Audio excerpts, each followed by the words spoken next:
welcome to another episode of Mysterious Monsters. In this week's episode, we take a look at the Rougarou. Now, we take a wild ride through the folklore of Louisiana as we try to determine just what a Rougarou or Loup-garou is. Cryptozoology reports throughout the area point to several possibilities, all ending with monster tales of fantastic creatures. So obviously let's dive in and find out what we can about this. Now, no matter how you spell it, the Rougarou is a werewolf type creature living in the folklore of Cajun French Louisiana.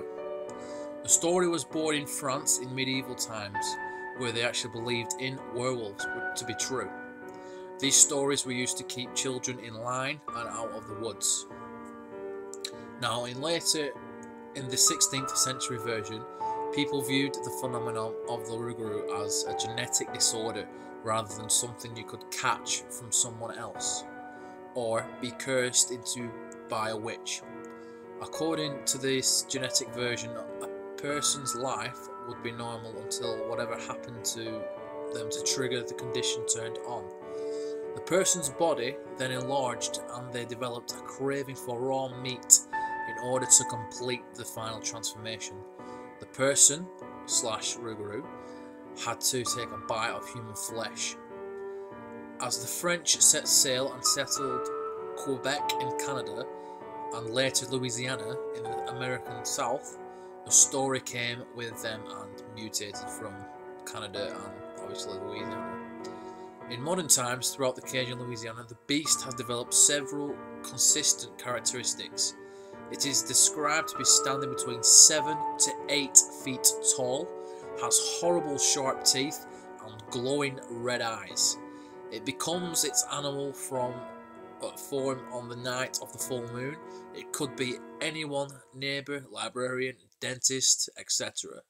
With all the storms and flooding in recent years, it's thought that the beast made its way into the city of New Orleans, because some city residents claim they have been heard terrifying growls at night, cited on the TV show Destination Fear. Now, according to Professor Barry-Jean Ancelet, an expert in Cajun folklore at the University of Louisiana Lafayette, the legend of the Rougarou is common throughout the area.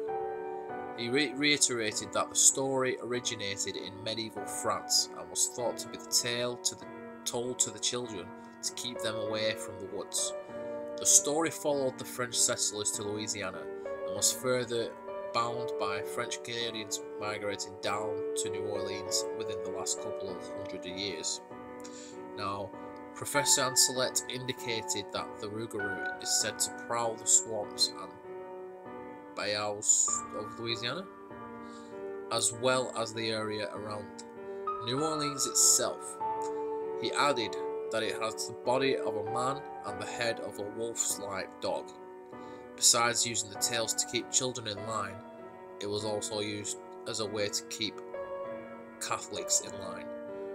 There is a story that goes around: if you don't observe the strict rules of Lent for 7 years in a row, you'll automatically be turned into a Rougarou.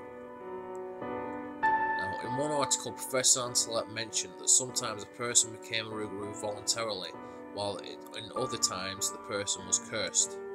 Another source claims that the eyes must be avoided because if you look into them, the curse is passed on to you and you become a Rougarou.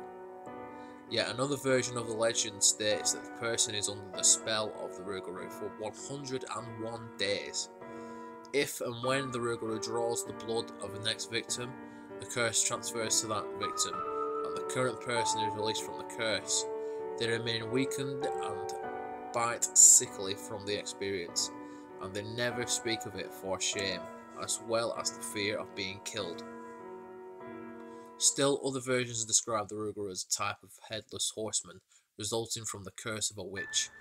In this scenario, only a witch can make a Rougarou by either turning into a wolf herself or cursing others with the lanthology. Now, American screenwriter and filmmaker Glenn Petrie has another version of how to become a Rougarou. In a scenario, a person commits a progression of some sort, and then they become a Rougarou. He also stated that outcasts in the community are somewhat eccentric. People often become objects of suspicion, the idea being that they will probably turn into a Rougarou. So, that is a whole lot of information there on what a Rougarou is and what a Rougarou does. Now, it is a, how can I put this? It's like a reptilian wolf that is either passed on by curse or bite, and this version of a werewolf, to me, is quite a frightening one, and one I definitely wouldn't want to experience anytime soon. Now, there has been actual signings and reportings of sightings of Rougarous around in, obviously, Louisiana, and New Orleans, to me, it's like a magnet for monsters and witches and stuff like that. I mean, I've looked up loads of stuff in Louisiana. There's witches, there's vampires, there's this now, the Rougarou, there was murder, there's been everything in New Orleans, and it is one place on this earth where I will be one day, where I will go. And the Rougarou is just added to that list now, obviously, of things, you know, and tales coming out of Louisiana.